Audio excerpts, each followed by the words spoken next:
Hello, all you film freaks and movie maniacs out there. My name is Nolan Carr, and I'd like to welcome you to the go-to podcast for all things cinema. But before you can ask any questions, just sit back, relax, as I present to you a Strawlane Studio Productions Critiquing with Carr. And welcome back, ladies and gentlemen, to another great edition of the show here on Critiquing with Carr.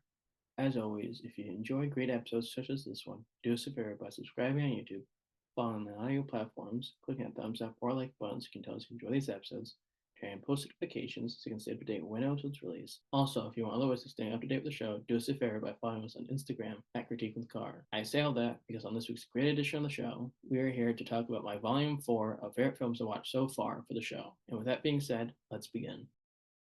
Coming in at number 10 on my list of films I watched so far for Volume 4 is American History X. Is Edward Norton a great actor? Yes, he certainly is. Did Edward Furlong surprise me with his performance as Danny in this movie? Yes, he definitely did. However, there was way more I hated about this movie than what I actually enjoyed.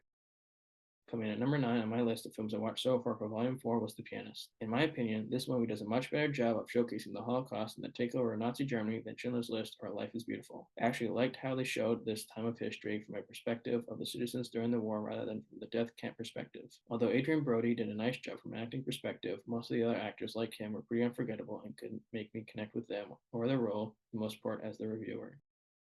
Coming in at number 8 on my list of films I watched so far for Volume 4 was The Departed. Although this movie has an all-star cast like Gladiator, it isn't able to bring it home for me just solely off of that observation. Woman, I was uninterested in what was happening in the movie, and then it suddenly got interesting again, but then quickly going back to it not being interesting. I will say that when shit started hitting the fan for Frank and Matt Damon and Leo DiCaprio's characters were getting more paranoid, I found the movie more enjoyable.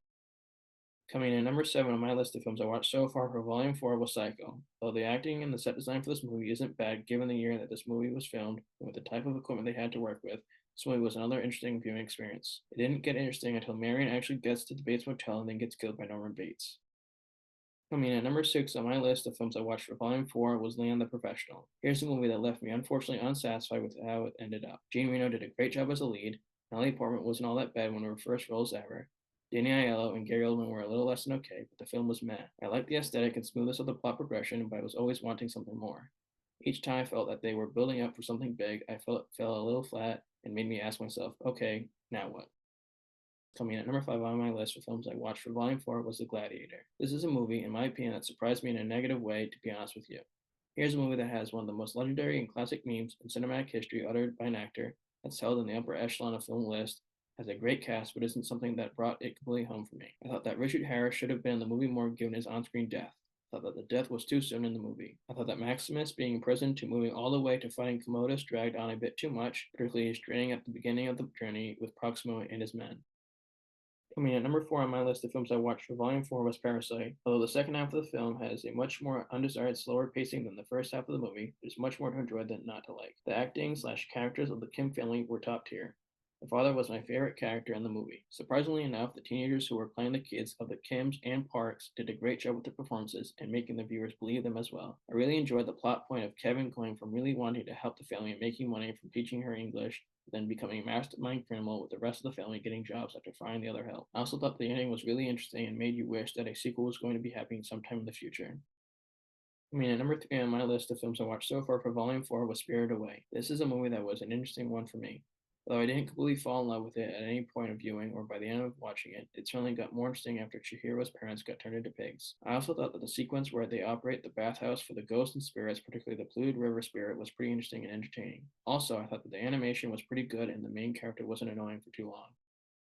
Coming in at number 2 on my list of films I watched so far for Volume 4 was Back to the Future. To be honest with you, as much as I love this movie, I wouldn't put it in the upper echelon of great movies ever made like Lord of the Rings, The Two Towers, or Star Wars Empire Strikes Back. I think the real reason why this movie is within the top 2 is because this set of 10 films is so weak, particularly in the bottom half in my opinion. Though this movie's story was great, the core cast members did a great job, it was just a notch below the film like Two Towers, Empire Strikes Back, and its successor on this list, regarding being called the greatest of all time. And coming in first on my list of films I watched for Volume 4 was The Lion King. What a great movie this was to watch. Although this is the type of movie, once you watch it a single time, you know how it goes scene by scene each time you watch it afterwards.